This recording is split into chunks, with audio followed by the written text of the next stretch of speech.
Olá! Hoje a nossa conversa é sobre como podemos elevar o nível do nosso trabalho de auditoria. Vamos mergulhar em algumas ferramentas estratégicas, explorando como a atuação do Tribunal de Contas pode ir muito além da simples conformidade e gerar um impacto de verdade na gestão pública. Pois é, essa é a pergunta que move o controle externo atualmente, não é mesmo? A gente tem um volume imenso de informações nas mãos. O desafio é como usar tudo isso. Não só para checar a legalidade, o que é fundamental, mas para realmente provocar melhorias concretas na vida da população. Então, vamos lá. O nosso primeiro passo é olhar para o índice de efetividade da gestão municipal com outros olhos, para entender que ele é muito mais do que uma simples classificação. Olha só, isso aqui é uma mudança de chave muito importante. Significa sair de uma fiscalização que se preocupava basicamente com a conformidade legal para uma avaliação que olha para os resultados. No fundo, a gente quer saber se o dinheiro público está, de fato, melhorando os serviços para o cidadão. É essa a grande virada. Certo. E como esse índice funciona na prática como uma ferramenta de diagnóstico? Vamos ver como ele atua como um verdadeiro raio-x da governança municipal, mostrando exatamente onde estão os pontos que precisam de mais atenção. O índice se divide nessas 7 dimensões que a gente vê aí. Mas reparem no peso de cada uma. Planejamento, educação e saúde se destacam, somando uma parte bem relevante da nota. E isso tem um motivo claro. Essas áreas são a espinha dorsal de qualquer gestão municipal. Se houver uma falha aí, todo o resto fica comprometido. Por isso, nosso olhar de auditor precisa estar muito focado nesses pontos. E agora, olhem só este gráfico. Ele acende um alerta vermelho. O desempenho em planejamento é historicamente baixo e, em 2023, 81% dos municípios foram classificados como precisando de melhorias. Isso é um sinal claro de uma fragilidade estrutural. Quer dizer que, na grande maioria dos casos, a base de tudo, o planejamento, já nasce com problemas sérios. Ok, então já temos o diagnóstico. A grande questão agora é o que fazer com essa informação? Como é que a gente transforma esses dados sobre as fragilidades em prioridades de auditoria? É exatamente aí que entra a gestão de riscos. É preciso pensar assim: uma nota baixa no índice não é só uma nota, é um sintoma. Um sintoma de que existem riscos ali, ameaçando os objetivos daquela política pública. Por exemplo, uma nota baixa em saúde pode indicar um risco altíssimo de o dinheiro estar sendo gasto sem gerar melhoria no atendimento. O recurso entra, mas o resultado não aparece. E para a gente poder analisar isso de um jeito bem estruturado, é bom a gente ter um conceito claro de risco. Risco é basicamente o efeito da incerteza sobre os objetivos. E para a nossa atuação, a pergunta que realmente importa é essa: o que pode dar errado aqui? É essa pergunta que vai guiar a nossa análise.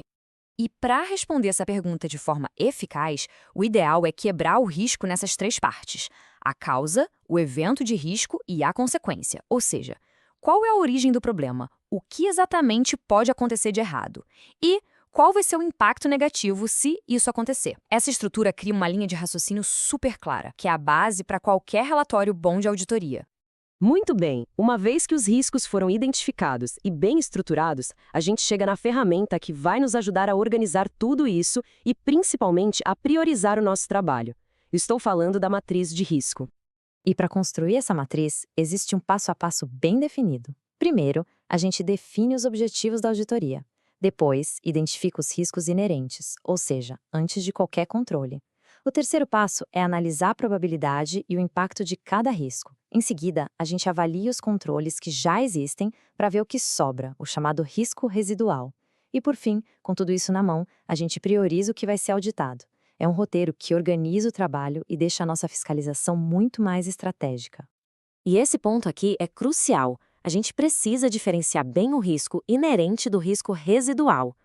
Pense no risco inerente como risco bruto, sem nenhum tipo de proteção.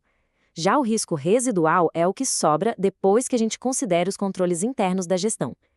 E é nesse risco que sobra que a nossa auditoria tem que focar, porque é ali que estão as verdadeiras brechas onde a nossa atuação faz mais diferença. E o resultado final é algo assim: uma matriz que organiza tudo de um jeito muito visual. A gente cruza a probabilidade com o impacto e pronto. Os riscos que caem ali nas áreas em vermelho de risco alto ou extremo são os que gritam por atenção. Isso nos ajuda a decidir de forma muito objetiva onde vale a pena concentrar nosso tempo e nosso esforço de fiscalização. Perfeito. Agora que a gente já viu a parte mais teórica e as ferramentas, vamos ver um exemplo prático de como essa abordagem focada em risco pode se transformar em auditorias que realmente geram melhorias para a sociedade. Essa frase do projeto Olhar Inclusivo é muito forte, né? Ela diz tudo. Sem metas, sem indicadores, não tem como garantir direitos. Os indicadores são a ponte entre o discurso, a intenção política e a transformação real da vida das pessoas. Sem eles, tudo pode ficar só na promessa. E as lições que esse projeto trouxe são muito claras. Percebeu-se que muitos municípios falavam de inclusão no papel, mas sem ações que pudessem ser medidas. A auditoria mostrou justamente essa distância entre a intenção e o que de fato era feito.